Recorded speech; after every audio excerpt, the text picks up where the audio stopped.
Greenland पर एक ओर America की नजर और दूसरी ओर यूरोप की सैन्य तैनाती ने आर्कटिक क्षेत्र को एक बार फिर से वैश्विक भू राजनीति के केंद्र में ला दिया है।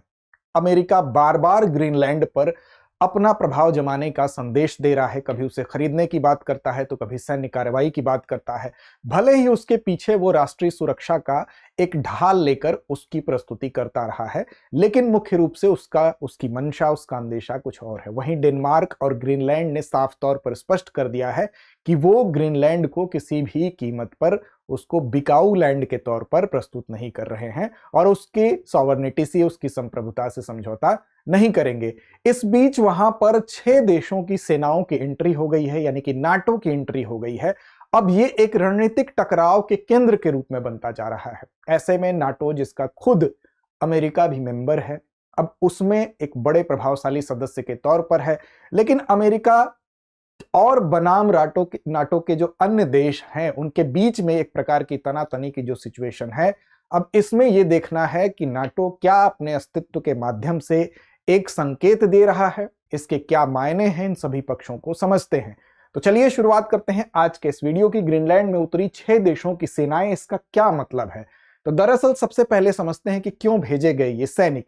लेकिन उससे पहले आपके लिए जानना जरूरी है, सबसे पहले इस मैप को देखिए। इस मैप में आप देख रहे हैं कि यहां पर स्थिति है ग्रीनलैंड की, और ग्रीनलैंड की जो स्थिति है, ये पूरा का पूरा जो आर्कटिक सर्कल आप देख रहे हैं, ये कुछ इस तरीके से है कि यहां से यूएस से, यहां से रशिया, और इधर से पूरा यूरोप, और इसके इधर में चाइना है, आप जानते हैं।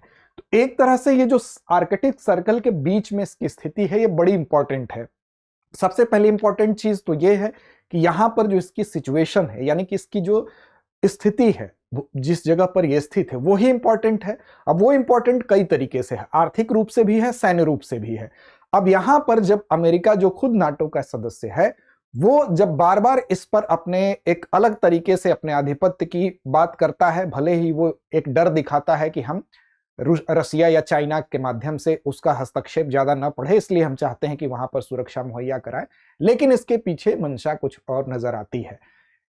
इसी की वजह है कि खुद नाटो के ही अन्य सदस्य अमेरिका के एक तरह से विरोध में वहां पर अपनी उपस्थिति को दर्ज करते हुए ये संदेश दे रहे हैं, एक प्रकार का राजनीतिक संदेश दे रहे हैं कि ऐसा नहीं है कि बिना अमेरिका के नाटो का कोई अस्तित्व नहीं है।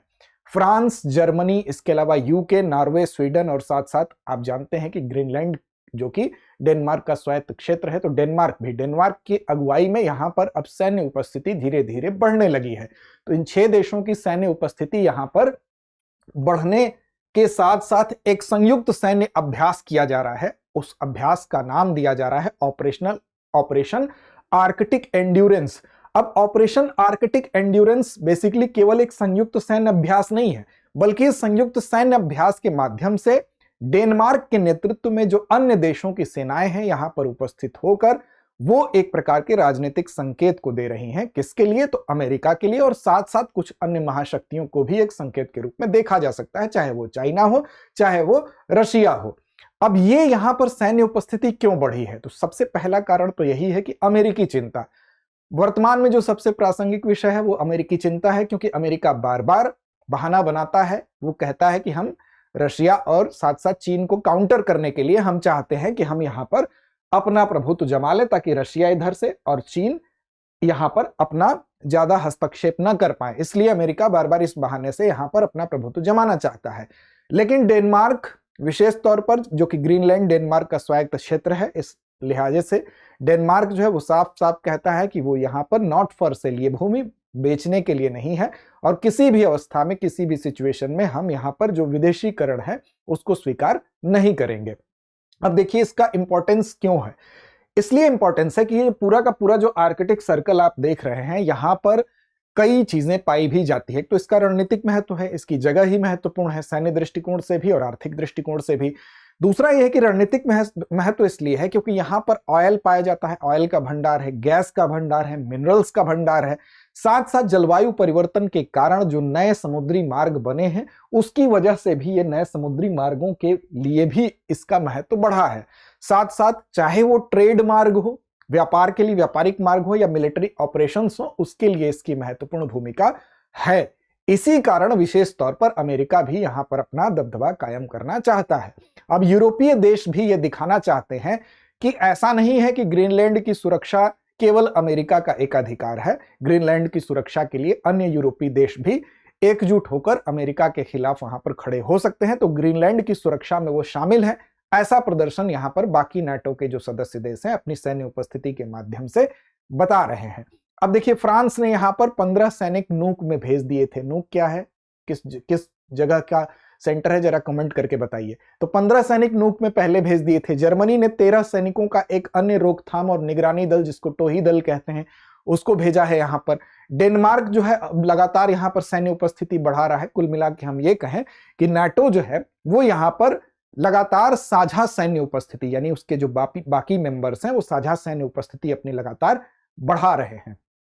अब देखिए, इसी की वजह से जिस संगठन में जो कि नॉर्थ अटलांटिक ट्रीटी ऑर्गेनाइजेशन जिसको कहा जाता है, जिस संगठन में सदस्यों में एक बड़ी हिस्सेदारी अकेले यूएसए की है, उसके खिलाफ उसी संगठन के बाकी सदस्य अगर लामबंद हो रहे हैं, तो ये एक प्रकार के नए समीकरण को दर्शा रहा है। तो समझेंगे नाटो की इंपॉर्टेंस क्या है उसके बारे में। उससे पहले आपके लिए एक अन्य महत्वपूर्ण सूचना यह है कि हम दृष्टि आईएएस की तरफ से एक इतना महत्वपूर्ण कोर्स आपके लिए लेकर आए हैं कि आप अपने लक्ष्य को अब अपने घर बैठे प्राप्त कर सकते हैं। जीएस स्टूडियो फाउंडेशन कोर्स, जो लोग लगातार इस दुविधा में जूझते रहते हैं कि कैसे पढ़ा जाए, क्या पढ़ा जाए, कैसे जीएस की संपूर्ण तैयारी हो, तो प्रीलिम्स से लेकर मेंस तक आपकी जीएस की संपूर्ण बुनियादी तैयारी को 14 माह में कंप्लीट करेगा। ये सिलेबस के हिसाब से डिजाइन कोर्स है और इसमें ये ऑनलाइन कोर्स है। 24,999 मात्र इसकी फीस है।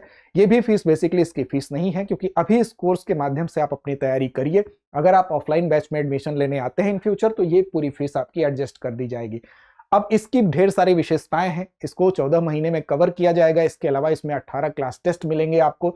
जीएस में एक बड़ा महत्वपूर्ण पोर्शन होता है करंट अफेयर्स का, तो इसमें करंट अफेयर्स के 2 वर्षों के करंट अफेयर्स को कवर करते हुए क्लासेस का एक्सेस भी दिया जाएगा आपको, साथ साथ उसकी आपको प्रिंटेड मटेरियल भी उसका प्रदान किया जाएगा।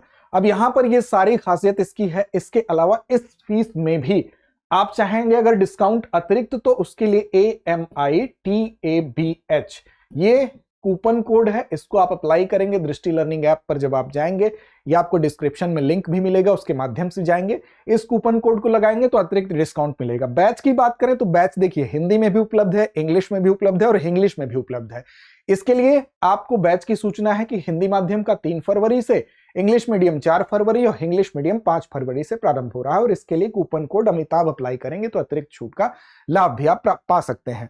अब देखिए, बात करेंगे नाटो की, वो क्यों महत्वपूर्ण है, कैसे अस्तित्व में आया। तो आप जानते हैं कि जब द्वितीय विश्व युद्ध समाप्त हुआ था, तो द्वितीय विश्व युद्ध के बाद, सेकेंड वर्ल्ड वॉर के बाद, एक भू राजनीतिक चुनौती से निपटने के लिए इस तरह के संगठन की आवश्यकता महसूस की गई। और इसी वजह से 4 अप्रैल 1949 को 1949 को एक संधि हुई, एक ट्रीटी हुई। उस संधि को वाशिंगटन डीसी में, चूंकि वो संधि हुई थी, इसलिए उसको वाशिंगटन संधि के नाम से भी जाना जाता है।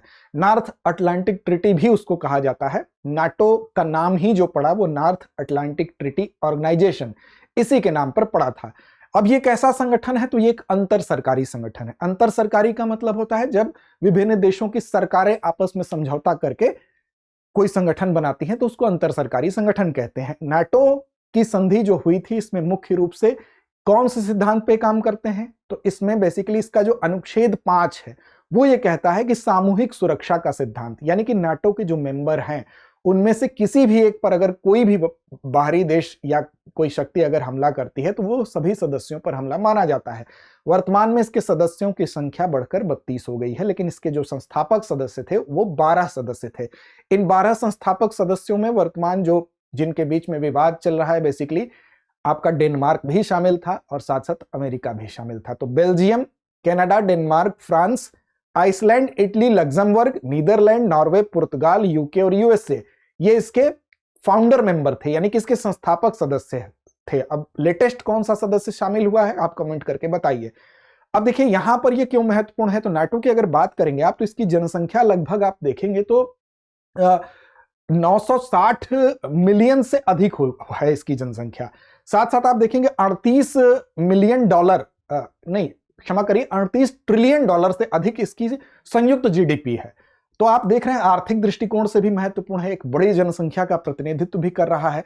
30 लाख से ज्यादा इसकी सैन्य शक्ति में जो सैनिक है उसकी शक्ति है, तो मिलिट्री पावर के रूप में भी महत्वपूर्ण है। और साथ साथ आप देखें इसमें अमेरिका के एक बड़ा महत्वपूर्ण सदस्य है, प्रभावी सदस्य है। लेकिन अमेरिका के प्रभावी सदस्य होने के बावजूद इसी संगठन में अगर यूएसए के खिलाफ अगर बाकी सदस्य एकजुट हो रहे हैं, उसके खिलाफ लामबंदी हो रही है, तो एक नए समीकरण का यह संकेत दे रहा है। तो फिलहाल जो समस्या है वो ये है कि ग्रीनलैंड में जो बाकी नाटो के मेंबर्स हैं, चाहे वो फ्रांस हो, जर्मनी हो, यूके हो, स्वीडन हो, डेनमार्क हो, उसके नेतृत्व में जो संयुक्त सैन्य अभ्यास ऑपरेशन आर्कटिक एंड्योरेंस के तहत इन देशों की उपस्थिति है, वो एक नए राजनीतिक संकेत, राजनीतिक कह सकते हैं, राजनीतिक संकेत के अलावा एक नए समीकरण का संकेत यहां पर दे रही हैं। तो चलिए अब चलते हैं अभ्यास प्रश्न की तरफ। आज का अभ्यास प्रश्न आपको सौंपते हैं, ग्रीनलैंड में यूरोपीय सेनाओं की तैनाती किस सैन्य अभ्यास के अंतर्गत हुई? विकल्प आपके सामने है, operation cold shield, operation Arctic endurance, operation north star, operation polar guard. इसका जवाब दीजिए कमेंट बॉक्स में। टेलीग्राम चैनल पर फॉलो नहीं किया तो कर लीजिए, हमारा टेलीग्राम चैनल दृष्टि आईएएस यूट्यूब के नाम से आपको मिलेगा, वहां इस कार्यक्रम की लिंक और साथ साथ पीडीएफ भी आपको मिलेगी। तो लड़ते रहिए, अपने लक्ष्य की ओर बढ़ते रहिए। अब एग्जाम की तैयारी को और बेहतर करने के लिए हमारे चैनल को लाइक, शेयर और सब्सक्राइब करना ना भूलें।